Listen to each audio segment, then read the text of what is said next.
bersama suku pedalaman di Kalimantan. Jam di gawai Angga menunjukkan pukul 7 pagi. Sinar mentari pagi menerobos masuk melalui sela-sela rimbun dedaunan. Pepohonan yang menjulang di kiri kanan mengiringi perjalanan mereka bertuju. Wisnu masih mengendarai kuda besinya di posisi paling depan dengan Angga yang memboncengnya. Ia mencoba membuka percakapan dengan Angga. "Wis, aku minta maaf banget ya tentang peristiwa waktu itu. Aku benar-benar gak sadar waktu aku mencekikmu," ucap Angga memulai percakapan.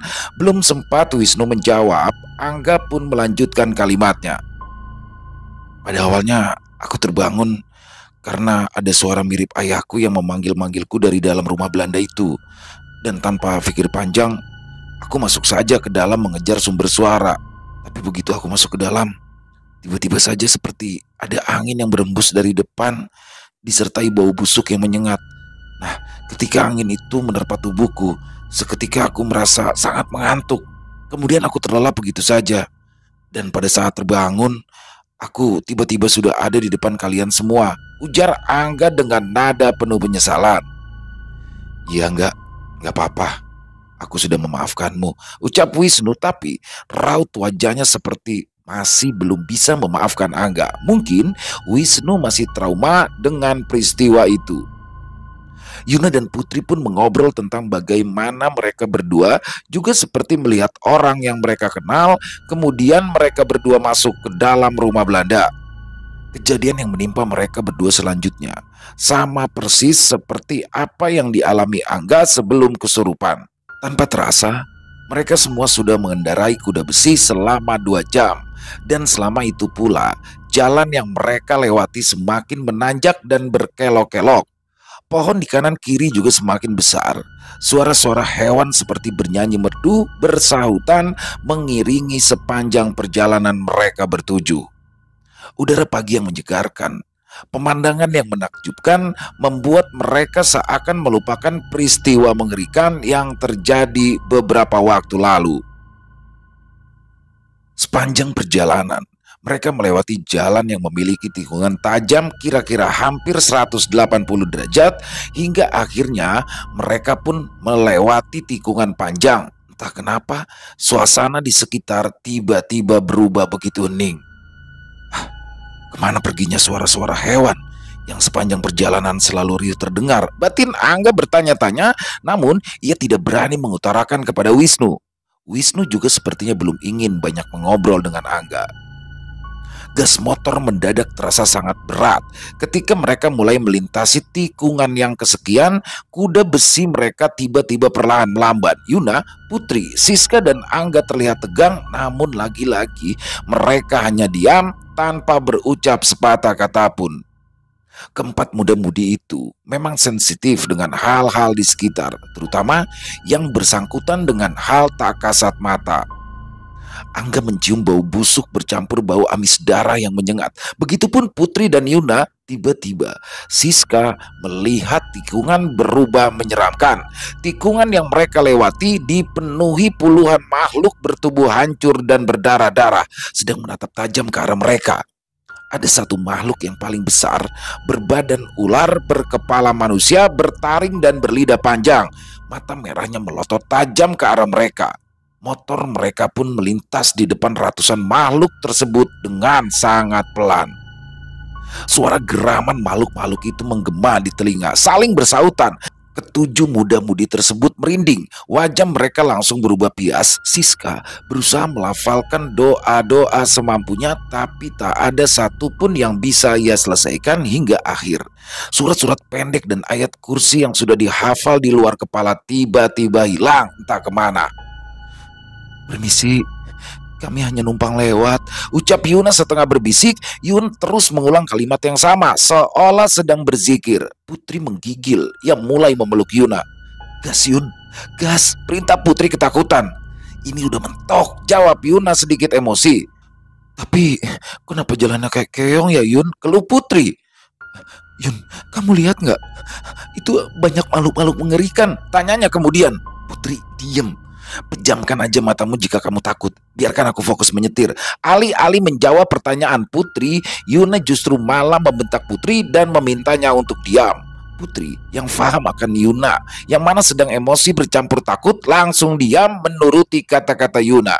Memeluk Yuna semakin erat sambil memejamkan matanya. Ia menggigil dalam diam. Wisnu yang tidak menyadari kehadiran makhluk-makhluk itu pun nampak bingung karena hidungnya mencium bau amis darah bercampur bau mayat yang mulai menusuk hidung. "Kak, kamu ngerasain nggak?" tanya Wisnu bingung. "Apaan sih, Wis?" bentak Angga. "Bau amis darah yang bercampur dengan bau mayat yang mulai membusuk." "Hah, enggak, aku nggak nyium bau apa-apa." Kali ini Angga terpaksa berbohong supaya Wisnu tidak lagi terus bertanya, meski bau yang sama juga dirasakan menusuk hidungnya. "Masa sih? Padahal baunya bikin mau muntah ini." Sangga Wisnu seolah mengerti jika Angga sedang berbohong. "Kau ini kan punya dua tangan. Tutup saja hidungmu dengan kedua tanganmu."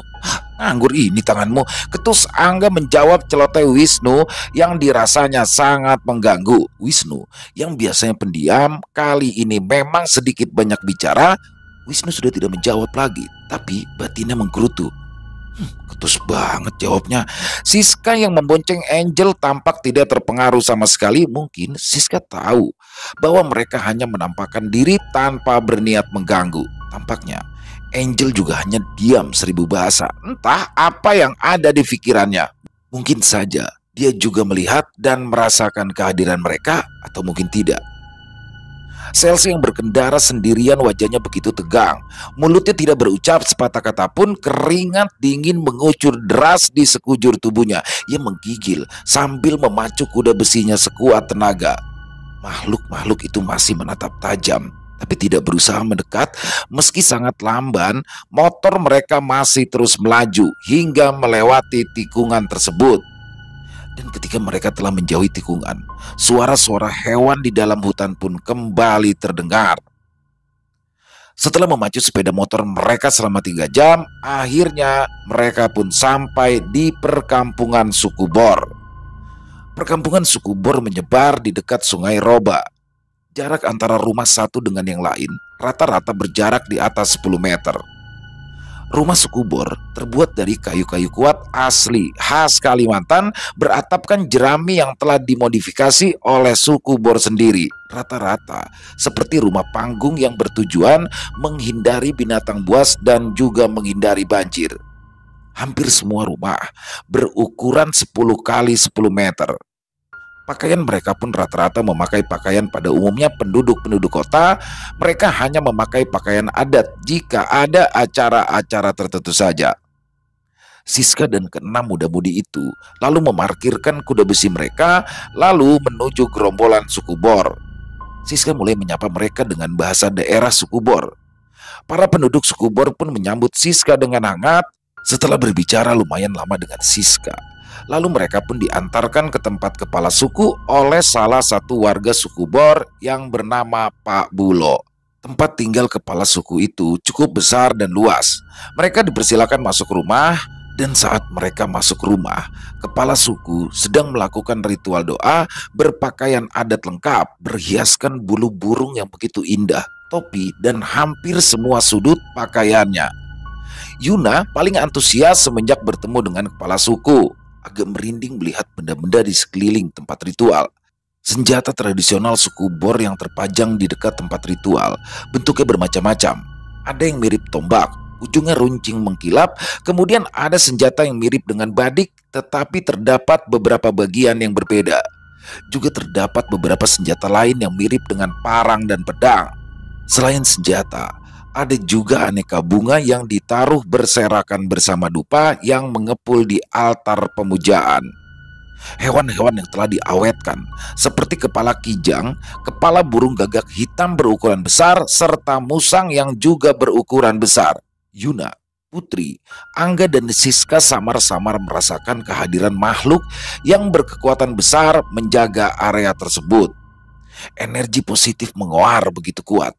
Pak Bulo, orang yang mengantarkan mereka ke rumah kepala suku pun mempersilahkan mereka untuk duduk di lantai kayu yang beralaskan kulit sapi, yang mana telah disulap mirip karpet rumah yang indah. Beberapa saat kemudian, kepala suku Bor sudah usai dengan ritualnya. Pak Bulo kemudian berbicara dengan kepala suku, menyampaikan bahwa mereka telah kedatangan tamu. Beberapa saat kemudian, kepala suku mulai mendekati Siska dan keenam muda-mudi dengan wajah ramah. Kepala suku memperkenalkan diri dengan nama Breki. Pak Breki pun menjelaskan bahwa suku Bor menyambut baik kedatangan mereka semua. Kepala suku juga menyampaikan bahwa mereka bertujuh mesti mematuhi semua peraturan. Peraturan itu diantaranya tidak boleh keluar sesudah hari gelap, kecuali jika ada acara adat atau ritual adat suku Bor. Ritual itu diantaranya adalah ritual tari bifas, yaitu tarian yang bertujuan untuk menyambut tamu yang berkunjung ke wilayah mereka. Selain itu, ada ritual tari perang dan juga ritual doa. Mereka semua bercengkrama selayaknya tuan rumah dan tamunya, tampak akrab meskipun mereka baru bertemu. Terkadang tawa riang juga mewarnai obrolan mereka. Beberapa gadis terlihat membawakan makanan lalu disajikan kepada semua tamu. Kepala suku mempersilahkan mereka bertujuh untuk menyantap hidangan. Hidangan berupa nasi, ikan asin, pucuk daun ubi, dan juga sayur miding. Ayo, ayo, mari silakan dinikmati hidangan ala kadarnya, ucapnya ramah. Semua tamu tampak ragu untuk menyantap hidangan yang disajikannya karena suku Bor ini cukup terkenal akan racunnya. Seolah bisa membaca pikiran tamunya, kepala suku kemudian tersenyum. Semua makanan yang disajikan itu halal dan aman, ucapnya meyakinkan. Ia pun mulai menyantap makanan tersebut. Tersipu, Yuna yang pertama mulai ikut makan, kemudian diikuti oleh Siska, Angel, dan yang lainnya. Setelah selesai melahap hidangan, Yuna pun mengingatkan Siska bahwa mereka harus mencari orang bunian untuk bisa mengobati Angga dari gangguan hantu yang berasal dari rumah Belanda. Siska pun mengutarakan maksud kedatangan mereka kepada kepala suku. Kepala suku di sini tampak berpikir sejenak sebelum akhirnya menyetujui permintaan Siska. Siska pun menyampaikan bahwa niat kedatangan mereka hanya untuk berlibur dan menghabiskan waktu luang hingga liburan sekolah selesai. Padahal Siska menyampaikan bahwa niat kedatangan mereka hanya untuk berlibur dan menghabiskan waktu luang hingga liburan sekolah selesai. Padahal mereka datang ke desa Neo bukan hanya ingin sekedar berlibur, karena tujuan utama mereka datang ke desa Neo ke kampung suku Bor karena ingin mengobati Angga. Ingin menemui seseorang yang kabarnya bisa mengobati Angga. Ya, sejak kejadian di rumah Belanda, Angga tidak pernah benar-benar sembuh. Kadang ia tiba-tiba histeris berteriak-teriak lalu mengamuk kemudian pingsan. Ia juga bahkan pernah mencekik ayahnya. Beruntung sang ibu berhasil menyadarkannya. Sang ibu mengelus pipinya lembut lalu menyanyikan lagu yang biasa ibunya nyanyikan pada saat Angga kecil. Begitu mendengar suara ibunya mendendangkan lagu kesayangannya, ia membeku lalu melepas cengkraman tangannya sebelum akhirnya ia limbung tak sadarkan diri. Kejadian itu terus berulang hingga akhirnya seseorang yang dapat dipercaya memberitahu ayah Angga bahwa hanya seseorang dari suku Borlah yang bisa mengobati penyakit Angga. Beberapa saat kemudian, Siska meminta izin untuk mencari penginapan. Mereka lalu berpamitan. Kepala suku terus memandang punggung Yuna, Putri, dan Angga dengan tatapan yang sulit diartikan. Sekarang aku mengerti bagaimana kalian bisa melewati tikungan maut, ucapnya lirih seolah sedang berbicara kepada diri sendiri. Tatapan kepala suku menerawang jauh, penuh kekhawatiran. Sepertinya kepala suku tahu maksud yang sesungguhnya kenapa Siska dan 6 muda-mudi lainnya datang ke desa Neo. Tubuh 3 remaja yang berada di antara ketujuh tamuku tadi disusupi hantu Belanda dari masa lalu. Makanya mereka dengan mudah melewati tikungan maut tanpa hambatan. Tapi tarian bifas harus tetap dilangsungkan. Bagaimanapun Mereka semua adalah tamuku. Batin kepala suku. Sorot matanya masih menatap khawatir kepada para tamunya yang mulai berjalan jauh dengan ditemani oleh Pak Bulo, salah satu orang kepercayaan kepala suku. Sesungguhnya mereka datang ke sini bukan hanya ingin berlibur. Kepala suku menghela nafas berat karena mesti ia tidak merasa terancam atas kehadiran para tamunya, tapi ia menangkap ada maksud lain atas kedatangan mereka. Aku akan melakukan tarian perang setelah tarian bifas agar aku bisa memastikan apa maksud dari kedatangan mereka ke desa ini. Kepala suku bergegas masuk ke dalam rumah. Ia harus mempersiapkan banyak hal sebelum hari menjadi gelap. Siska dan keenam muda-mudi lalu berjalan mengikuti Pak Bulo sembari mengobrol. Pak Bulo membawa mereka ke salah satu rumah warga suku Bor. Kalian bisa menginap di rumah salah satu warga. Beliau ini adalah seorang nenek yang sudah berumur kira-kira 60-an sekarang. Hidupnya sendirian karena semua anak-anaknya merantau ke kota. Setelah Isya, kami berencana akan mengadakan acara ritual tarian bifas yang mana bertujuan untuk menyambut kedatangan kalian. Jika beruntung, maka ritual tersebut orang Bunian akan hadir bergabung bersama suku Bor untuk melaksanakan ritual tarian bifas. Mendengar bahwa orang Bunian ada kemungkinan akan hadir, wajah Yuna pun nampak sumringah. Begitupun Siska. Ya, mereka berdua punya niat dan keinginan yang berbeda. Yuna sangat ingin tahu dan ingin bertemu dengan orang Bunian demi ambisinya ingin menulis tentang mereka sekaligus memenuhi rasa ingin tahunya yang tak lagi terbendung. Sedangkan Siska, ia ingin bertemu orang Bunian karena ia percaya bahwa hanya orang Bunianlah yang bisa mengobati Angga.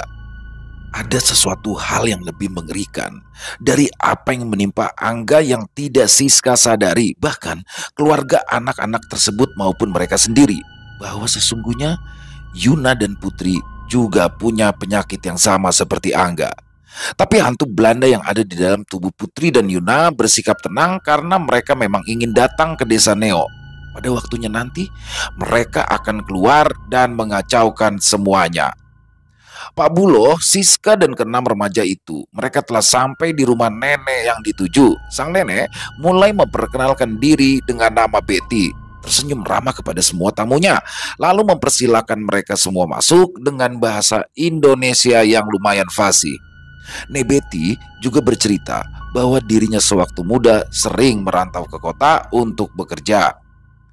Saya pamit undur diri dulu ya, karena saya harus menyiapkan berbagai hal untuk keperluan acara ritual tarian bifas. Ucap Pak Bulo berpamitan, Siska menawarkan diri untuk membantu tapi ditolak halus oleh Pak Bulo. Istirahat dulu saja sampai sore, sebelum kalian nanti bergabung lagi dengan kami, ucapnya santun, kemudian pamit kepada Nek Betty dan semua tamunya. Rumah Nek Betty cukup luas dan nyaman. Ada kandang babi dan juga kandang ayam di belakang rumah. Bangunan kandang terpisah dengan rumah induk dengan jarak cukup dekat dengan rumah induk. Untuk keperluan mandi dan mencuci pakaian, Nek Betty menggunakan sungai. Sedang air minum dan memasak ada mata air dekat dengan sungai. Rumah Nek Betty dengan sungai kira-kira berjarak beberapa ratus meter saja. Saat waktu zuhur tiba, mereka pun pergi ke sungai untuk mandi dan berwudu. Sepanjang perjalanan menuju sungai, mereka bertemu dengan beberapa penduduk suku Bor yang menyapa mereka dengan ramah. Salah satu di antara mereka bertanya. Kemudian Siska pun menjawab bahwa mereka akan pergi ke sungai untuk berwudu, dan orang itu pun menyarankan agar pergi ke mata air yang sangat bersih yang letaknya tidak jauh dari sungai. Siska mengucapkan terima kasih kepada orang tersebut. Mereka pun kembali melanjutkan perjalanan ke arah mata air. Beberapa saat kemudian, mereka pun sudah tiba di tempat tujuan. Wah, airnya benar-benar jernih banget ya. Sampai dasar mata air pun kelihatan jelas, ujar Putri yang langsung mengambil gayung berbahan dasar batok kelapa yang diberi gagang kayu. Tergeletak tak jauh dari mata air. Pemandangan sungai dan sekitarnya pun tampak bagus dari sini. Timpal Angel dengan mata berbinar. Tidak jauh dari mereka terlihat beberapa warga suku Bor yang sedang mencuci pakaian. Ada banyak anak kecil yang juga sedang bermain di sekitaran sungai. Acara ritual tarian bifas pun dilaksanakan di halaman depan rumah kepala suku. Di tempat itu telah berkumpul puluhan orang suku Bor yang bergotong royong menyiapkan berbagai hal demi kelancaran acara tersebut. Siska dan keenam muda-mudi ikut membantu. Banyak kejadian lucu saat Siska dan keenam muda-mudi itu bergabung membantu. Ya, kejadian lucu terjadi karena tidak paham bahasa masing-masing kecuali Siska. Sehingga gelak tawa pun mengiringi sepanjang sore hingga menjelang maghrib. Gawai milik Selsi sudah menunjukkan pukul 8 malam. Para penduduk desa Neo berkumpul di halaman rumah kepala suku Bor. Dari keterangan Pak Bulo, acara direncanakan dengan ritual dua tarian, tarian bifas dan tarian perang. Acara ini dipimpin langsung oleh kepala suku Bor. Acara ritual diawali dengan tari bifas, dibawakan oleh 8 gadis suku Bor yang berpakaian adat. Alunan musik khas suku Bor keluar dari alat musik tradisional mereka menambah nuansa hikmat acara ritual. Tidak ketinggalan juga nyanyian khas suku Bor. 8 gadis yang membawakan tarian bifas lemah gemulai menjiwai tarian, warga pun bersorak meluapkan kegembiraan. Namun berbeda dengan yang dirasakan Siska, Yuna, Putri, dan Angga. Mereka mulai merasakan suasana magis yang begitu kental. Sudah tidak yakin bahwa tarian bifas adalah sekedar tarian selamat datang. Mereka pun saling pandang satu sama lain dalam diam. Bola mata mereka berkata banyak hal, penuh tanya dan juga kekhawatiran. Tante Siska, kenapa aku merasakan hal yang tidak nyaman ya? Jangan-jangan mereka sengaja menggelar tarian bifas karena mereka sudah tahu niat kita yang sesungguhnya, bisik Yuna. Siska pun hanya menatap Yuna dengan tatapan beku tanpa berkomentar apapun. Api unggun besar yang telah dibuat sebelum acara ritual dimulai kini semakin membesar, dikelilingi oleh para gadis yang membawakan tarian. Semakin lama terlihat bertambah besar nyala apinya. Bersamaan dengan membesarnya nyala api unggun, samar-samar Siska, Yuna, Angga, dan Putri bisa merasakan kehadiran beberapa makhluk tak kasat mata yang berkekuatan cukup besar. Suasana pun bertambah hangat ketika tari bifas selesai, lalu dilanjutkan dengan tari perang. Masuk 8 remaja suku Bor dengan berpakaian adat lengkap seolah-olah hendak pergi berperang dengan tameng dan senjata.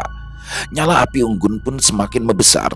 Para remaja itu tampak semakin tegang dan khawatir di tengah sorak-sorai para pengunjung yang bersuka cita dengan tarian yang disajikan. Perasaan mereka justru semakin was-was dan khawatir. Keberadaan makhluk tak kasat mata semakin kuat dirasakan kehadirannya oleh Siska, Yuna, Angga, dan juga Putri. Mereka berempat mencium bau wangi yang begitu harum ketika netra mereka melihat ke-16 penari seperti dimasuki oleh cahaya putih yang merasuk dengan cepat ke tubuh masing-masing penari. Beberapa saat kemudian, beberapa penari menarik tangan Yuna, Putri, dan Angga yang terlihat kebingungan. Mereka bertiga kemudian dikelilingi oleh semua penari, bergerak secara melingkar sembari tetap memperagakan tarian perang. Namun, aura para penari tersebut sekarang sangatlah berbeda. Raut wajah mereka dan juga gestur tubuh seperti memperingatkan ketiganya. Siska berbisik kepada Wisnu, Selsi, dan Angel. Kalian semua harus bersiap-siap dan tetap waspada. Kemungkinan makhluk tak kasat mata yang menjaga tempat ini mengetahui bahwa Yuna, Putri, dan Angga masih belum sepenuhnya terbebas dari pengaruh hantu Belanda.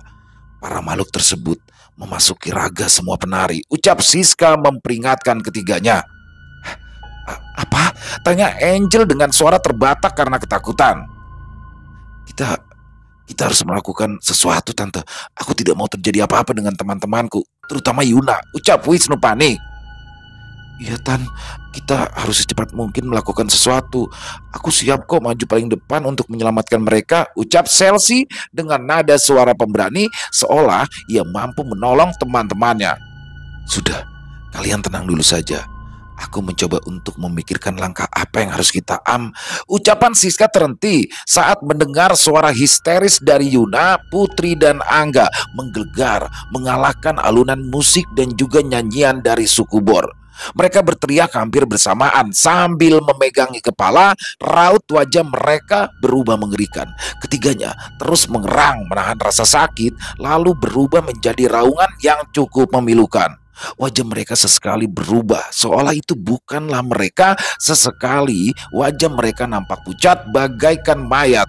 Untuk beberapa detik kemudian, kembali lagi ke wajah asli mereka. Lalu berubah lagi menjadi wajah seseorang yang wajahnya hancur dan berdarah-darah. Kemudian balik lagi berubah menjadi wajah mereka setelah beberapa detik. Seolah para hantu Belanda berusaha menunjukkan eksistensinya. Beberapa saat kemudian, tiba-tiba saja Yuna, Putri, dan Angga berlari menerobos kerumunan. Ketiganya berlari ke arah yang berbeda. Orang-orang yang sedang berkerumun menonton tarian tentu saja tersentak untuk beberapa saat. Tapi kemudian beberapa penari mulai mengejar mereka, mencoba menahan mereka bertiga. Orang-orang yang sedang menonton seolah sadar bahwa Yuna, Putri, dan Angga hendak melarikan diri, membantu para penari menahan mereka. Tapi sayangnya mereka gagal menahan Yuna, Putri, dan Angga. Tenaga ketiga sungguh luar biasa, seolah itu bukan tenaga manusia. Siska lalu menyuruh Wisnu mengejar Yuna, sedangkan Selsi mengejar Putri, Angel dan Siska mengejar Angga. Suasana menjadi kacau. Tanpa terasa, mereka pun sudah masuk ke dalam hutan. Siska dan Angel hampir saja bisa menangkap Angga.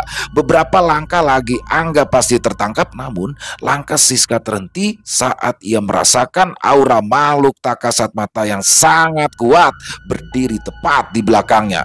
Dan ketika ia menoleh ke arah belakang, netranya membulat sempurna dengan tatapan ngeri memindai dari ujung rambut hingga ujung kaki. Sesosok makhluk berdiri beberapa inci di hadapannya dengan kedua kaki yang letaknya terbalik, posisinya dengan posisi kepala menghadap. Wajahnya tanpa garis di antara hidung dan mulutnya. Wajah dan kaki berdiri dengan posisi yang berlawanan. Siska langsung lemas, kedua kakinya seolah tak bertulang. Orang bunian, ucapnya tergagap lalu ia terkulai pingsan. Sementara Angel yang bersamanya menatap linglung pada sosok tersebut. Bola mata Angel yang linglung justru membuat sosok itu menyeringai. Lalu entah apa yang ada dalam bola mata Angel, seolah menatap mata Angel beberapa lama. Sosok tersebut tiba-tiba bergerak menjauh. Gerakan sosok itu seolah menyadarkan Angel kembali. Geragapan, Angel lalu berjongkok berusaha menyadarkan Siska.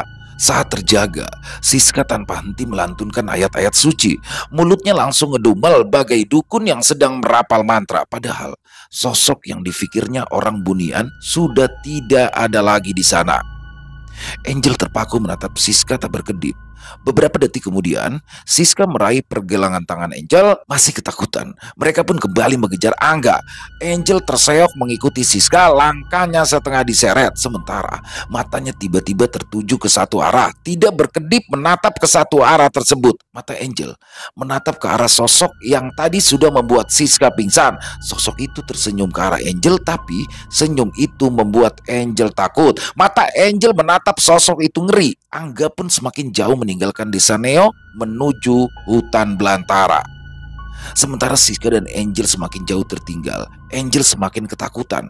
Suasana malam yang gelap disertai suara-suara menakutkan dari binatang buas membuat Angel menggigil. Cahaya gawe Siska dan Angel menjadi alat penerang mereka berdua. Sepanjang jalan, Siska terus berusaha menenangkan Angel. "Ayo, kita balik saja, Tante." Angel takut, rengeknya. Muka Angel sudah pucat pasi. "Tenang saja, kan ada Tante," ucap Siska berusaha menenangkan Angel. Pak Bulo muncul membawa obor, bersenjatakan lengkap, berlari begitu cepat. Ia melambatkan langkah saat bertemu dengan Siska dan Angel. "Siska, Angel, kemana arah larinya Angga?" Siska di sini tidak menjawab, tangannya menunjuk ke satu arah. "Sudah, kalian kembalilah ke desa. Biar Angga aku yang urus," ucap Pak Bulo memberikan perintah. Siska mengangguk lalu berbalik arah menuruti perintah dari Pak Bulo untuk kembali ke desa Neo. Keadaan Angel memang tidak memungkinkan untuk ikut terus melanjutkan pengejaran. Angel tampak linglung, sesekali tatapannya jelalatan dengan tatapan ngeri. Tubuhnya juga tampak ringkih karena kecapean. Tetapi Siska lalu memapai Angel menyusuri hutan untuk kembali ke desa Neo. Sementara di sisi lain, Chelsea berlari mengejar Putri. Selisih jarak mereka berdua pun semakin jauh. Chelsea tanpa putus asa terus berlari mengejar Putri dengan hanya berbekal cahaya dari telepon genggamnya. Tiba-tiba dari arah belakang datanglah kepala suku Bor dengan membawa obor dan juga pedang menyalip Chelsea.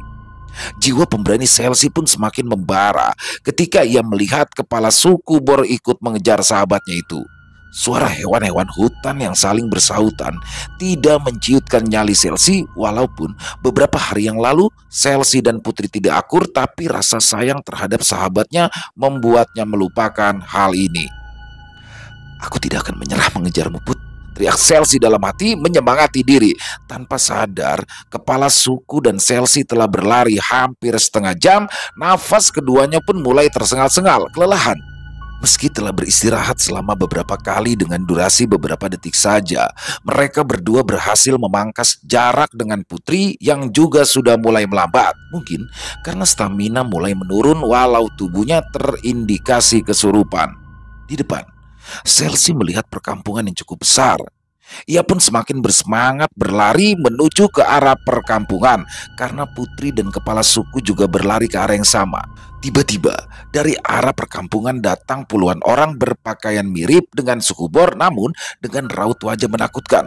Suku itu juga semuanya terlihat membawa tameng dan senjata tajam. Chelsea langsung balik badan dan bersiap mengambil langkah 1000. Baru saja beberapa langkah, Chelsea mendadak berhenti.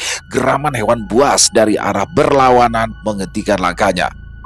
Hewan-hewan itu dibawa oleh orang-orang berwajah menyeramkan. Wajah Chelsea berubah pucat pasi, tubuhnya gemetar, takut bercampur bingung. Namun apa daya, Chelsea kini telah terkepung. Chelsea yang pemberani, nyalinya langsung ciut dihantui rasa takut saat ia terkepung oleh banyak hewan buas yang sudah dibawa orang-orang suku bertampang mengerikan itu. Tolong, jangan lukai saya. Saya tidak berniat jahat. Saya hanya mengejar teman saya," pinta Chelsea dengan suara bergetar ketakutan. Namun orang-orang bertampang mengerikan itu sama sekali tidak terpengaruh atas permohonan Chelsea. Mata mereka menatap Chelsea dengan tatapan membunuh. Dengan instruksi salah satu dari mereka, hewan-hewan buas itu bersiap menyerang Chelsea, akan tetapi sebuah suara menghentikan mereka. Tiba-tiba terdengar suara menggelegar berwibawa dalam bahasa daerah antar suku. "Hentikan! Hentikan kalian semua! Jangan ganggu dia! Dia tamu istimewaku!" Pak Breki, kepala suku Bor, kini telah berdiri tak jauh dari mereka. Sejenak mereka semua terdiam, memindai tubuh Breki dari ujung rambut sampai ujung kaki. Dan saat mengetahui jika yang berteriak adalah kepala suku Bor, salah satu orang yang berpengaruh di dunia antar suku, orang-orang suku menakutkan itu berubah menjadi lebih ramah, memberikan salam hormat kepada kepala suku Bor. Salah satu orang dari suku menakutkan itu pun maju, lalu memberikan isyarat kepada semua hewan yang mengepung Chelsea untuk pergi menjauh. Dalam bahasa daerah antar suku, ia berucap santun, "Hormat kami, Ketua. Kami memohon maaf atas kesalahpahaman ini. Sebagai permintaan maaf, sudikah kiranya Ketua bertemu dengan kepala suku kami? Perkenankan kami menjamu Anda berdua," ucapnya santun. "Baik, baik. Kalian semua kumaafkan, asal kalian bersedia membantu kami mencari tamuku yang hilang. Terakhir, dia terlihat memasuki daerah tempat tinggal kalian," jawab kepala suku Bor sembari memberikan isyarat kepada Chelsea untuk mendekat kepadanya. Chelsea pun mengikuti perintah. Ia sudah agak tenang tapi masih tampak ketakutan. "Terima kasih, Ketua. Izinkan kami mengantar Anda ke tempat tinggal ketua kami dan meminta izin untuk mencari tamu istimewa Anda. Perkenalkan, nama saya Cundi," ucap Cundi sembari melakukan gerakan memperkenalkan diri khas sukunya. Kepala suku Bor pun lalu mengangguk tanda setuju. Rombongan itu pun mulai berjalan beriringan ke arah pemukiman suku Cayo. Ya, orang-orang berwajah mengerikan itu berasal dari suku Cayo. "Kamu tidak apa-apa kan, Chelsea?" tanya kepala suku Bor. Chelsea tampak terkejut setelah mengetahui jika kepala suku Bor ternyata fasih berbahasa Indonesia. Saya baik-baik saja, Pak Kepala Suku," jawab Chelsea masih ketakutan. "Tapi bagaimana kepala suku bisa berbahasa Indonesia?" batinnya bingung. Kau tidak usah bingung, hanya karena aku bisa berbahasa Indonesia, ucap kepala suku Bor seolah ia bisa memahami kebingungan Chelsea. Pak Kepala Suku, maaf sebelumnya. Jujur saya kaget sewaktu tahu Anda bisa berbahasa Indonesia, ucap Chelsea. Kepala suku Bor lalu menjelaskan secara singkat bahwa sesungguhnya ia dan seluruh suku Bor itu bisa berbahasa Indonesia. Namun, peraturan adat suku Bor hanya memperbolehkan penggunaan bahasa Indonesia jika dalam keadaan mendesak.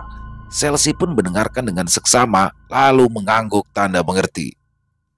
Lalu, mereka itu siapa? Oh, mereka adalah suku Cayo. Walaupun hampir semua tampang mereka menakutkan, tapi sejatinya mereka orang baik. Kamu jangan terlalu khawatir.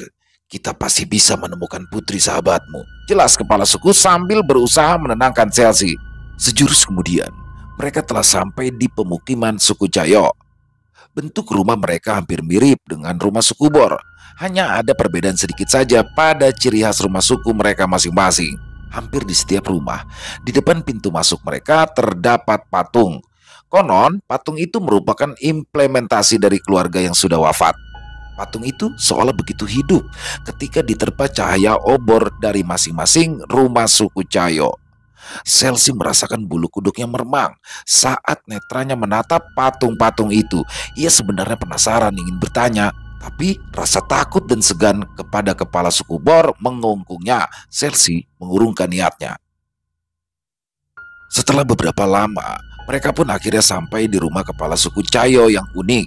Rumah berbentuk rumah panggung dengan ciri khas atap yang tinggi, luasnya sekitar 2-3 kali lipat dari rumah-rumah suku Cayo lainnya.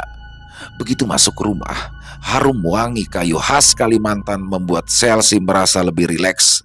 Sejurus kemudian, tiba-tiba terdengar teriakan putri dari salah satu ruangan rumah kepala suku Cayo.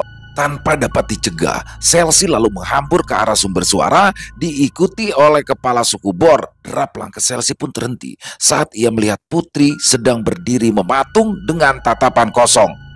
Beberapa orang dari suku Cayo pun buru-buru memegang kedua tangan putri dengan begitu erat, seakan tidak mau buruannya lepas. Apa-apaan ini? Hah? Lepaskan dia. Dia itu tamu istimewaku, tita kepala suku Bor dengan suara menggelegar. Jangan dengarkan dia.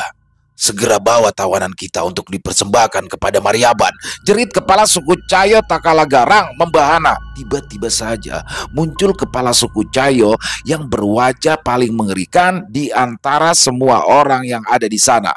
Kepala suku Bor dan suku Cayo menggunakan bahasa daerah yang hanya dapat dimengerti kedua suku itu. Chelsea pun hanya bisa mematung dengan tatapan bingung karena ia tidak memahami bahasa yang sedang mereka pergunakan. Hei Cenode, kalau kau tidak melepaskan tamuku, maka kau dan sukumu akan berperang dengan sukuku. Kau mau sejarah kelam kita terulang kembali, ha? Teriak ketua suku Bor, emosi. Amarahnya tidak dapat terbendung lagi. Meski dalam posisi yang tersudut, tapi keberaniannya tak luntur sedikit pun. Kepala suku Cayo terdiam sejenak, berusaha mencerna kata-kata dari kepala suku Bor. Pikirannya mencoba mencari jalan keluar terbaik. Ia tidak ingin kejadian kelam di masa lalu itu terulang kembali. Ya, kejadian kelam yang menewaskan hampir seluruh penduduk suku Cayo. Setelah beberapa saat berpikir, akhirnya kepala suku Cayo berkata, "Baik, maaf. Kami menangkap tamumu. Justru ingin agar kejadian kelam di masa lalu itu tidak terulang kembali." Ketua suku Bor terenyak atas pernyataan dari Cenode. Apa maksudmu menangkap tamuku agar terhindar dari kejadian kelam di masa lalu? Sewaktu tamu menerobos masuk pemukiman kami, suku kami sedang melakukan ritual. Dan saat itu entah kenapa, tiba-tiba salah satu warga suku kami yang sedang bermeditasi dan bersiap untuk dijadikan medium atau perantara untuk dimasuki oleh Maryaban, tiba-tiba berteriak sangat kesakitan. Dan bersamaan dengan itu, tubuhnya seperti diremas oleh sesuatu yang tak kasat mata. Kemudian tubuhnya meledak, hancur menjadi potongan kecil-kecil. Ruangan ritual banjir darah. Dan kami berasumsi bahwa itu adalah salah satu tanda kemurkaan dari Maryaban karena daerah kekuasaannya telah dimasuki oleh hantu Belanda yang merasuki tamu istimewamu. Cenode menjelaskan dengan suara bergetar karena masih terngiang jelas potongan tubuh yang penuh darah terlempar mengenai wajahnya dan semua orang yang mengikuti ritual ada perasaan marah, sedih, shock, ngeri saat pria setengah baya itu mengingat kejadian mengerikan tadi. Dirinya merasa ikut bertanggung jawab sebagai pemimpin suku Cayo. Suara jeritan histeris seluruh warga suku Cayo masih terngiang saat darah dan juga potongan tubuh menimpa mereka. Wajah kepala suku Bor terlihat ngeri membayangkannya. Begitupun wajah semua suku Cayo berubah menjadi ketakutan saat mengingat kembali peristiwa mengerikan itu. Beberapa keluarga almarhum langsung dibawa ke tempat tinggalnya karena tiba-tiba saja berteriak dengan histeris. Setelah kejadian itu, semua petinggi suku kami menggelar pertemuan darurat membahas masalah ini. Kemudian terciptalah kesepakatan bahwa suku kami harus menyertakan tamumu dalam ritual besar memanggil penengah Sang Bunian. Karena dukun-dukun suku kami berpendapat bahwa tamumu itu telah dirasuki oleh hantu Belanda dari zaman dulu, telah menjadi pemicu terjadinya peristiwa kelam di masa lalu. Oleh karena itu kami bersepakat untuk mempersiapkan ritual besar demi memanggil Sang Bunian sebagai penengah untuk menghindari kejadian kelam di masa lalu. Sejatinya, Cenode dan semua warga suku Cayo geram terhadap putri yang sudah membawa hantu Belanda masuk. Namun, setelah mereka berpikir matang-matang, mereka memutuskan untuk menahan diri demi menghindari peperangan antar suku yang pastinya akan memakan banyak korban. Kepala suku Bor mendengarkan dengan seksama. Emosinya mulai mereda setelah Cenode menjelaskan semuanya. Baik, baik, aku paham semuanya. Tapi untuk saat ini tolong jaga baik-baik tamuku. Jangan lukai dia sedikit pun, sampai aku mengirimkan dukun sakti sukuku dan juga pasukan terpilihku untuk mengikuti ritual. Dan untuk sekarang, berikan aku ruang untuk bersemedi. Aku akan menyampaikan pesan kepada tangan kananku, Bulo. Lawan bicaranya hanya mengangguk. Kemudian Cenode menyuruh anak buahnya mengantarkan kedua tamunya itu ke sebuah ruangan khusus. Ruangan berukuran luas dengan tempat tidur di sudut kanan belakang. Segala hiasan ruangan terbuat dari tulang dan juga kulit binatang. Ada juga yang berupa ukir-ukiran dari kayu dan akar raksasa. Tidak sedikit juga patung-patung leluhur suku Cayo yang diletakkan di pinggir-pinggir ruangan menambah kesakralan ruangan itu. Maaf sebelumnya, kalau saya boleh tahu apa yang kalian berdua bicarakan tadi? Tanya Selsi sehalus mungkin agar kepala suku tidak tersinggung. Lalu kepala suku Bor menceritakan semuanya. Maryaban itu apa, Pak? Maryaban adalah salah satu makhluk terkuat dan terganas yang melindungi kehidupan suku Cayo. Makhluk itu berwarna merah. Ukuran tubuhnya beberapa kali lipat dari ukuran manusia. Terkenal sangat ganas jika sedang murka. Telah menelan banyak korban pada zaman dahulu akibat peristiwa kelam yang diceritakan tadi. Seperti yang juga kau dengar tadi, warga suku Cayo ada yang sudah menegang nyawa dengan cara mengerikan akibat kemarahan dari Maryaban. Maryaban marah kenapa, Pak? Kepala suku Bor yang bernama Breki itu terlihat ragu-ragu untuk menceritakan hal ini lebih jauh, tapi sekarang keadaan genting. Kemungkinan Maryaban itu marah karena ada wilayah pemukiman suku Cayo yang merupakan daerah kekuasaannya sudah dimasuki oleh hantu Belanda kuno yang merasuki tubuh temanmu itu. Hantu itu pernah berkonflik besar di masa lalu dengan Maryaban. Ucap Breki diiringi hela nafas panjang. Terima kasih, Pak, sudah berkenan menceritakan kepada saya. Lantas, apa langkah kita selanjutnya? Tanya Selsi dengan wajah khawatir. Saya akan mencoba menghubungi Bulo dengan ilmu kebatinan. Oleh sebab itu, saya minta tolong kepada Nak Selsi untuk mengawasi keadaan sekitar. Sekiranya ada keadaan mendesak, jangan segan menepuk tangan saya. Tita pria berkulit sawo matang itu berwibawa.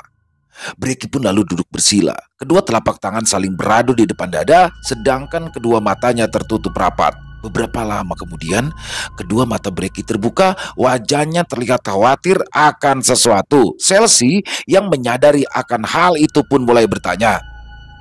Maaf, Pak, wajah Bapak terlihat begitu khawatir. Sebenarnya apa yang sedang terjadi? Ah, keadaan semakin tidak terkendali. Bulo sudah bertemu dengan Ranam yang murka setelah bertemu dengan hantu Belanda yang sudah merasuki Angga. Benar-benar kacau. Saya khawatir kejadian mengerikan di masa lalu bisa terulang lagi. Chelsea tampak shock mendengar keterangan dari Pak Breki. Tujuan mereka ke sini adalah untuk mencari obat bagi kesembuhan Angga dan Putri, namun justru menimbulkan kekacauan yang tidak pernah ada dalam bayangan mereka sekalipun. Jika sampai terjadi perang, itu artinya mereka tidak akan pernah bisa lagi keluar dari sana. Sementara itu, Wisnu yang mengejar Yuna terus berlari demi ingin menyelamatkan Yuna, orang yang selama ini dia sayang dan selalu ingin melindunginya. Wisnu berlari mengejar Yuna, dibantu oleh Agam, keponakan dari Nebeti yang umurnya kira-kira awal 20 tahunan, berbadan cukup atletis. Agam diminta Nebeti untuk membantu Wisnu mengejar Yuna karena pemuda berambut pendek itu mengenal betul daerah hutan belantara. Agam membawa obor dan tombak sebagai bentuk perlindungan diri dari serangan hewan buas. Hampir 40 menit mereka berdua mengejar Yuna. Sepanjang perjalanan mereka berdua menemui berbagai macam rintangan, hewan hutan yang cukup berbahaya seperti ular berbisa. Namun, Agam memang piawai dalam menangani masalah di belantara. Agam selalu berhasil menyingkirkan segala rintangan. Di satu titik pengejaran, Agam pun berhasil memegang tangan Yuna. Yuna terus meronta, berusaha melepaskan diri, namun Agam berhasil mengunci mati tubuh Yuna. Agam yang memang memiliki ilmu warisan dari keluarga berusaha mengobati Yuna. Kedua tangan Agam memegang dahi, kepala belakang terus turun ke leher belakang, punggung belakang sampai ke arah pinggang belakang. Sembari mulutnya berkomat kamit membaca mantra pengusiran, bau busuk yang menyengat mulai masuk ke hidung mereka saat tubuh Yuna terlihat mengentak seperti mengeluarkan sesuatu yang tak kasat mata. Agam menyaksikan seorang noni Belanda keluar dari dalam tubuh Yuna lalu berdiri tidak jauh dari Yuna. Sepertinya dia memang enggan untuk pergi, batin Agam. Beberapa saat kemudian, Yuna pun perlahan sadar, masih dalam kondisi lemas, tatapannya masih linglung. Kita di mana, Wisnu? Kok kita seperti berada di hutan? Teman-teman kemana? Tanya Yuna bertubi-tubi. Tenang dulu ya, kita memang di hutan. Tapi kamu tidak usah khawatir. Ada aku dan Agam yang menjaga kamu. Yang terpenting kamu sekarang sudah aman. Nanti aku jelaskan semua, jawab Wisnu sembari menyerahkan botol minuman kepada Yuna. Kamu minum dulu ya, terus istirahat sebentar, setelah itu kita akan kembali ke perkampungan. Yuna hanya mengangguk menuruti ucapan Wisnu. Oh iya, perkenalkan ini Agam, keponakan dari Nebeti. Agam inilah yang menyelamatkanmu, terang Wisnu kepada Yuna. Agam hanya tersenyum. Menyelamatkanku? Memangnya aku kenapa, Wisnu? Tanya Yuna bingung. Apa yang bisa kau ingat, Yun? Alih-alih menjawab pertanyaan Yuna, Wisnu malah balik bertanya. Yang terakhir aku ingat, aku sedang berada di tengah para penari perang. Kemudian kepalaku mendadak pusing dan ingin pergi jauh dari situ. Aku berlari menjauh dari arena ritual dan berlari sejauh mungkin karena suara musik dan juga nyanyian mereka itu membuat kepalaku semakin sakit. Sakit kepalaku semakin menjadi sampai kemudian semua terasa gelap dan saat sadar aku sudah berada di sini bersamamu. Panjang lebar Yuna menjelaskan. Suaranya bergetar ketika berbicara, terdengar masih sangat lemah. Udah Yun, kamu jangan mikirin apa-apa dulu. Yang penting sekarang kamu sudah aman. Sekali lagi Wisnu berusaha menenangkan Yuna yang masih terlihat bingung. Setelah beberapa lama mereka beristirahat, sambil sesekali minum dari botol milik Wisnu, ia pun menawarkan minuman kepada Agam dengan bahasa isyarat. Tidak usah, terima kasih, jawab Agam yang membuat Wisnu dan Yuna terkejut karena Agam yang asli suku Bor ternyata bisa berbahasa Indonesia. Loh, Agam bisa berbicara dalam bahasa Indonesia ya? Kirain suku Bor tidak ada yang bisa bahasa Indonesia, tanya Wisnu kepada Agam. Saya minta maaf sebelumnya kepada kalian. Suku kami ini sebenarnya bisa berbicara menggunakan bahasa Indonesia dan juga bahasa Melayu dengan baik. Namun, kami semua warga suku Bor itu dilarang untuk menggunakan bahasa Indonesia kecuali dalam situasi darurat saja, ucap Agam menjelaskan.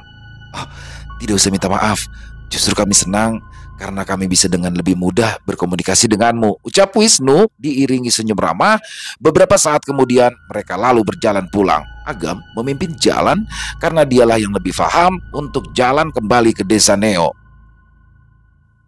Di tengah perjalanan, tiba-tiba saja dari segala arah keluarlah hewan buas mengepung mereka. Macan dahan, beruang madu, orang utan berjalan perlahan mengitari mereka bertiga.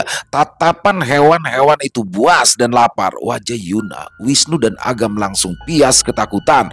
Kawanan hewan buas secara perlahan mendekati diiringi air liur yang menetes dari gigi-giginya yang tajam, siap untuk mengoyak tubuh mereka.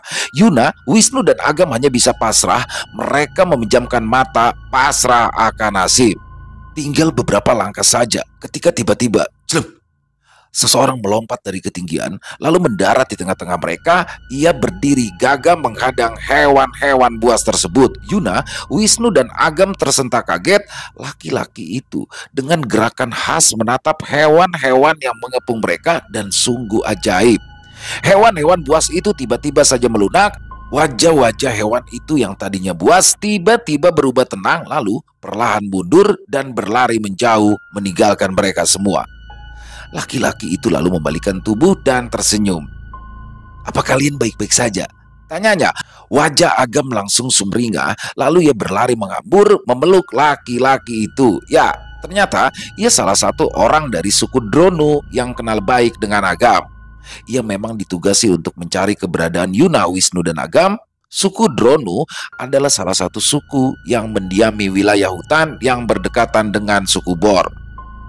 Singkat cerita, akhirnya Siska dan 6 muda-mudi lainnya pun telah berkumpul di rumah Cenode, kepala suku Cayo. Siska dan Angel datang bersama Nebeti dan 10 ksatria baja. Ternyata Pak Breki memiliki pasukan bayangan bernama 10 ksatria baja, orang-orang terkuat dari suku Bor. Sedangkan Pak Bulo datang bersama dengan Angga.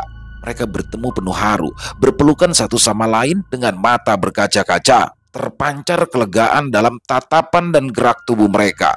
Agam dan ke-6 muda-mudi serta 10 ksatria baja bersama sekelompok suku Drono berkumpul di depan halaman rumah Cenode. Pak Breki lalu menceritakan semua yang terjadi. "Aku senang banget. Akhirnya kita bisa berkumpul lagi. Walaupun Putri belum bisa bersama kita," ucap Angel dengan mata berkaca-kaca. "Kamu tenang saja ya. Putri akan baik-baik saja. Ia akan segera berkumpul kembali dengan kalian setelah ritual pengusiran selesai. Saya berjanji," ucap Pak Breki meyakinkan. "Terima kasih Pak. Atas nama teman-teman, saya mengucapkan terima kasih yang sebesar-besarnya kepada Pak Breki dan seluruh suku Bor yang telah banyak membantu kami. Kami juga meminta maaf karena kami ikut andil dalam kekacauan ini," ucap Siska tulus. "Tidak apa-apa, Nasiska. Bukan salah kalian. Ini semua sudah terjadi atas kehendak Sang Pencipta. Jadi kalian tidak usah merasa bersalah," jawab Pak Breki bijak.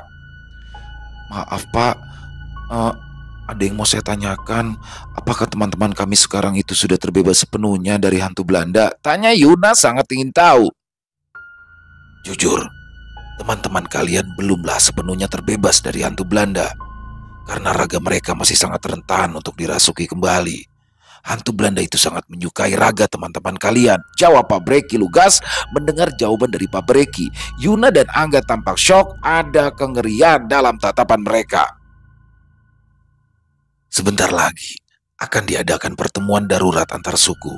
Suku Cayo, suku Dronu dan suku Bor. Kami akan membahas cara mendamaikan kembali ketiga suku, mendamaikan makhluk Mariaban, Ranam, makhluk dan hantu Belanda." Sejurus kemudian, pertemuan darurat ketiga suku pun dimulai. Siska dan ke-6 muda-mudi pun tidak diizinkan ikut dalam pertemuan itu. Terjadi ketegangan dan juga perdebatan sengit dalam pertemuan akibat perbedaan pendapat. Kenapa mesti peduli dengan orang luar? Jelas-jelas kehadiran mereka telah menimbulkan malapetaka. Ingat, satu warga kita telah tewas dengan cara paling mengerikan karena kehadiran orang luar. Darah mesti dibayar dengan darah. Habisi saja mereka, ucap salah satu warga suku Cayo berapi-api. "Ya, aku setuju. Harga diri kita telah diinjak-injak oleh mereka. Datang tadi undang, seenak jidat bikin onar. Habisi saja mereka semua. Warga yang lain menimpali dengan kemarahan yang juga berapi-api. Tidak, mereka semua tamuku. Mereka berada di bawah perlindunganku. Aku tidak mau nama suku kami tercemar di dunia luar. Kita akan dikenal sebagai suku yang bengis dan kejam jika mereka dihabisi, ucap Pak Breki menolak usul dari warga suku Cayo. Lagi pula, kemana perginya rasa kemanusiaan kalian? Mereka masih sangat muda, masih anak-anak yang baru beranjak remaja. Dan mereka juga punya keluarga, punya ayah, ibu, dan juga saudara. Seandainya anak-anak kalian yang sedang bermain di luar tiba-tiba saja tidak kembali, apakah kalian tidak berduka? Pak Bulo pun menambahkan, Maryaban akan terus murka dan akan terus mengambil korban jika mereka masih berkeliaran di antara kita, ucap salah satu orang dari suku Cayo Gusar. Kami tidak bisa membayangkan jika meski jatuh korban berikutnya, sedang kejadian mengerikan yang terjadi sebelumnya masih terus mengganggu pikiran kami. Seperti sebuah adegan yang terus diputar ulang, menggerogoti kewarasan kami. Teriak laki-laki yang sama semakin gusar. Suasana pun semakin panas. Mereka saling berteriak, kekeh dengan pendapat yang masing-masing, mulai saling dorong demi mempertahankan pendapat dan pendirian. Kepala suku berusaha menenangkan warganya, tapi tidak digubris karena memang suasana sudah terlanjur panas. Brak! Nek Betty tiba-tiba saja menghantam meja dengan senjatanya. Meja terbelah menjadi dua. Semua orang langsung terdiam. Fokus mereka kini teralih kepada Nek Betty. Mereka semua tidak menyangka jika Nek Betty masih sekuat itu padahal sudah cukup tua. Ruangan menjadi begitu hening. Bahkan jika ada jarum saja yang jatuh di ruangan itu, maka akan terdengar nyaring. Bagaimana kalau kita membuka portal dan meminta tolong kepada orang Bunian, ucap Nek Betty beberapa saat kemudian. Ucapan Nek Betty terdengar bagai petir yang menyambar. Seisi ruangan tidak ada yang berani berkomentar, justru berbisik satu sama lain. Ruangan pun kembali bising oleh suara mereka bagai suara lebah gemeruang tak jelas. Bukankah sangat berbahaya membuka portal itu? Tiba-tiba Pak Breki bersuara. Ya, benar, sangat beresiko. Tapi, apakah kita punya pilihan lain selain membinasakan anak-anak itu? Jawab Nek Betty. Membinasakan anak-anak ini apa menjamin jika hantu Belanda itu akan pergi? Bagaimana jika justru berpindah merasuki orang lain? Lalu berapa banyak orang yang akan kita bunuh? Pak Bulo mengutarakan pendapatnya. Orang-orang tampak menatap ngeri pada Pak Bulo. Bagaimanapun apa yang dikatakan Pak Bulo benar adanya. Perdebatan pun terus berlangsung, begitu sulit untuk menemukan titik temu. Suku Cayo yang merasa paling dirugikan terus kekeh dengan pendiriannya untuk membinasakan anak-anak itu. Ya, itu adalah solusi terbaik menurut mereka. Meminta tolong kepada orang Bunian itu juga sangat berisiko. Bisa saja mereka tidak kembali dan selamanya akan tinggal di sana. Sementara suku Bor juga kekeh ingin melindungi tamu-tamunya, sedang orang-orang dari suku Drono yang menyadari permusuhan di masa lalu tidak ingin berpihak kepada siapapun. Intinya mereka punya keinginan yang sama agar hantu Belanda itu diusir dari tanah mereka.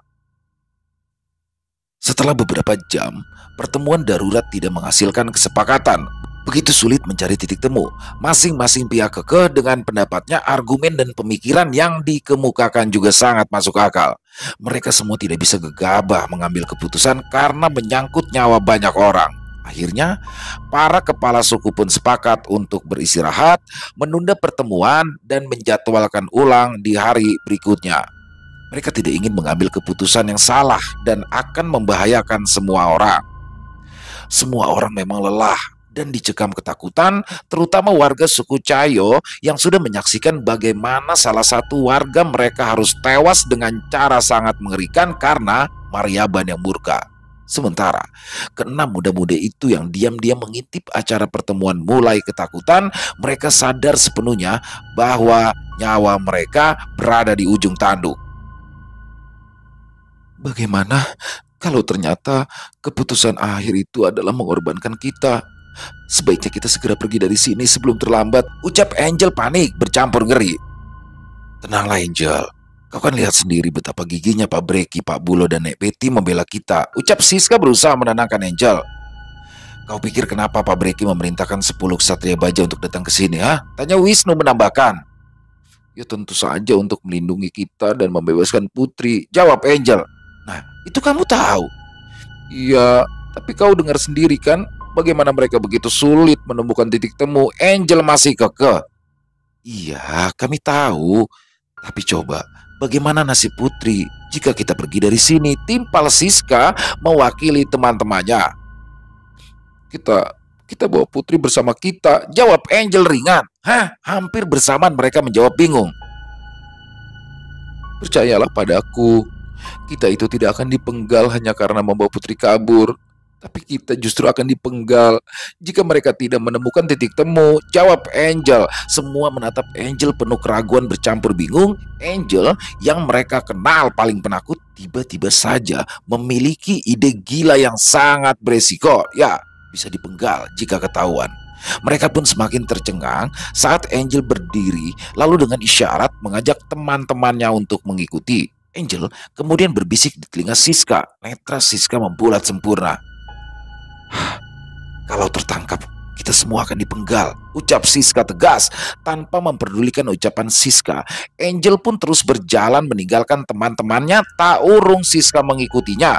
Bagaimanapun, dia bertanggung jawab penuh atas keselamatan Angel. Melihat Siska yang mengekor di belakang Angel, Wisnu dan yang lainnya pun ikut menyusul. Mereka mengendap-endap menuju tempat di mana Putri disekap. Benar dugaanku, Putri tidak dijaga karena mereka fokus berunding, batin Angel. Dengan cepat, Angel pun membebaskan Putri. Putri tampak lemah kala itu, dan wajahnya berubah sumringah begitu melihat Angel. Angel memberikan isyarat kepada Putri dengan meletakkan jari telunjuknya di depan bibir. Putri pun hanya mengangguk, matanya berbinar penuh harap. Begitu ikatan di tubuhnya dilepaskan, kaki Putri lemas seolah tak bertulang. Pada saat yang bersamaan, Siska pun datang. Keduanya memapa Putri, lalu mereka bergegas meninggalkan tempat itu. Teman-temannya pun mengekor di belakang mereka, mengendap-endap, meninggalkan pemukiman suku Cayo. Mereka bergerak kesit setengah berlari. Rupanya, meskipun Angel terlihat bodoh dan paling lemah di antara teman-temannya, ia ternyata telah menandai setiap jalan yang ia lalui saat ia datang ke tempat suku Cayo bersama dengan Nebeti. Hingga mereka pun dengan mudah sampai ke desa Neo.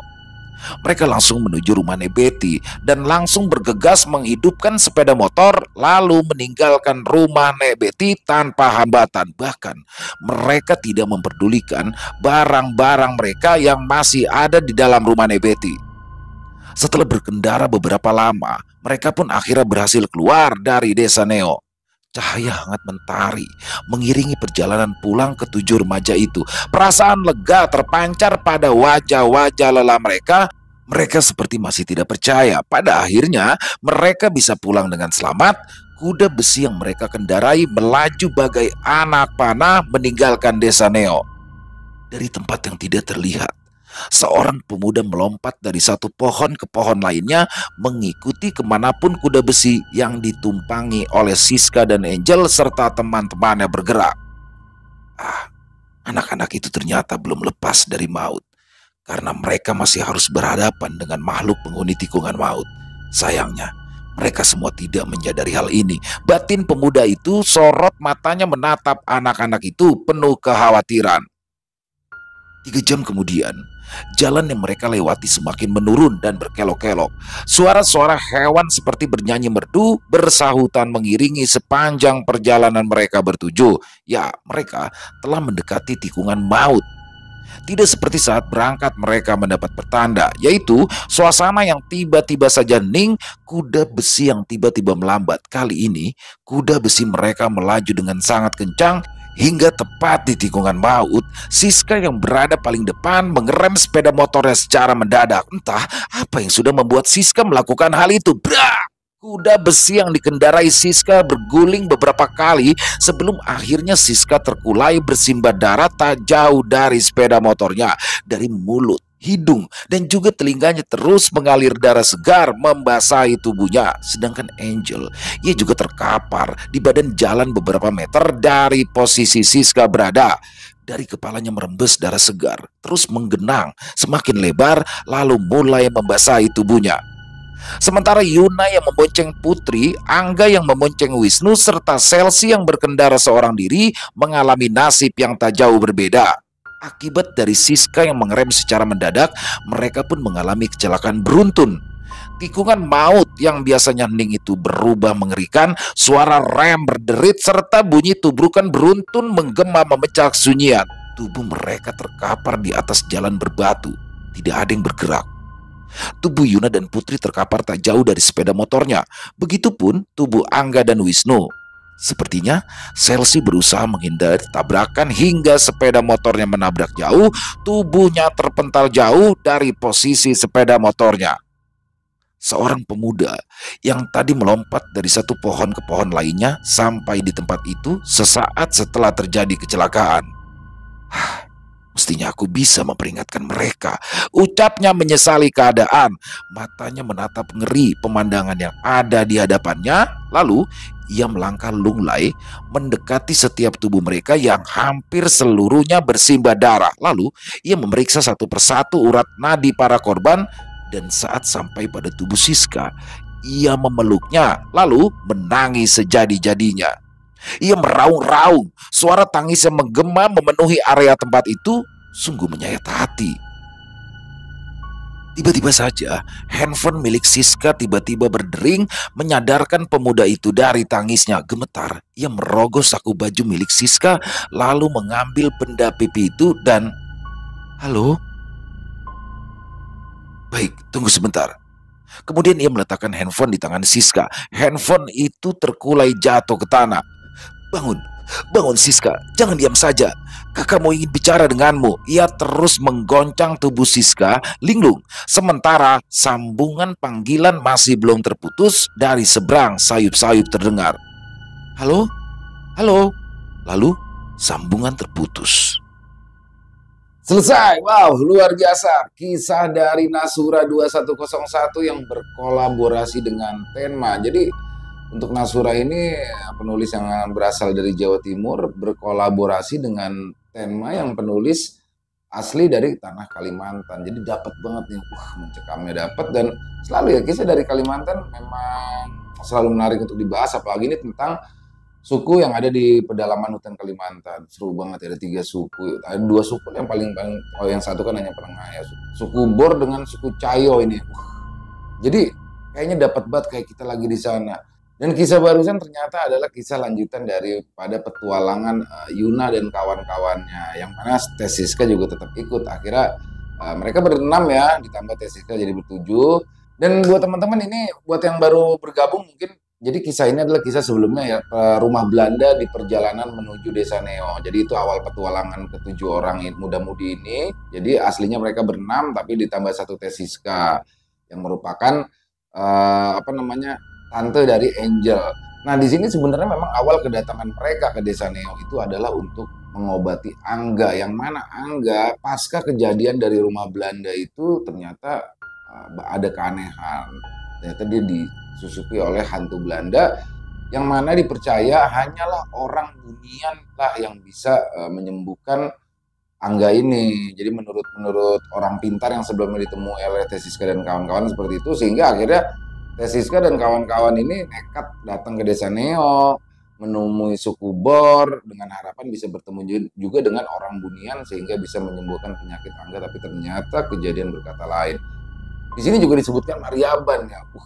Jadi buat teman-teman yang bingung, Mariaban itu sejenis apa? Bukan sejenis ya. Sebenarnya gambarannya hampir mirip sama genderuwo ya. Cuma ini lebih ganas dan lebih lebih kejam lah Mariaban. Tapi Mariaban ini adanya di hutan. Kalau genderuwo itu kan sosok di tanah Jawa itu genderuwo dengan badan tinggi besar, dengan mata merah, berbulu, itu hampir sama sebenarnya. Tapi di sini menurut informasi yang saya gali lebih mengerikan Mariaban. Jadi seperti itu mungkin teman-teman. Dan overall kisahnya keren banget. Semoga bisa menghibur teman-teman para pecinta, para penikmat misteri, lebih khusus lagi kepada para subscriber dari channel Ilo Bercerita. Dan silakan buat yang punya komentar lain bisa ditulis di kolom komentar ataupun sekedar saling menyapa. Insya Allah kami akan membalasnya satu persatu. Dan buat teman-teman yang suka dengan video barusan bisa diklik tombol like, tombol jempolnya. Yang belum subscribe, jangan lupa diklik tombol merah subscribe-nya, lonceng notifikasinya dinyalakan agar teman-teman selalu mendapatkan notifikasi dari konten-konten yang akan kami upload selanjutnya. Dan buat teman-teman yang punya kisah horor misteri, apabila berkenan dibawakan di channel kami, silakan bisa dikirimkan ke nomor telepon yang ada di bawah sini. Bebas melalui tulisan boleh, atau voice note atau rekaman suara boleh, senyaman teman-teman aja. Dan buat yang sudah mengirimkan, kami ucapkan terima kasih. Dan saya juga ingin mengucapkan terima kasih kepada seluruh teman-teman yang sudah selalu setia mendukung channel kami, kepada seluruh teman-teman yang sudah selalu hadir setiap malamnya, karena kehadiran teman-teman lah kami selalu bersemangat berkarya di setiap harinya. Dan di akhir kata, saya mengucapkan permohonan maaf apabila mungkin ada kata-kata saya yang salah, ataupun mungkin ada kata-kata saya yang kurang berkenan di hati teman-teman. Dalam pembawaan kisahnya barusan, saya mohon dibukakan pintu maaf yang seluas-luasnya. Sampai berjumpa lagi di konten-konten kami selanjutnya yang pasti tidak kalah serunya, yang pasti tidak kalah horornya. Masih bersama saya Ilo di channel Ilo Bercerita. Salam sehat sukses selalu untuk kita semua. Wassalamualaikum warahmatullahi wabarakatuh.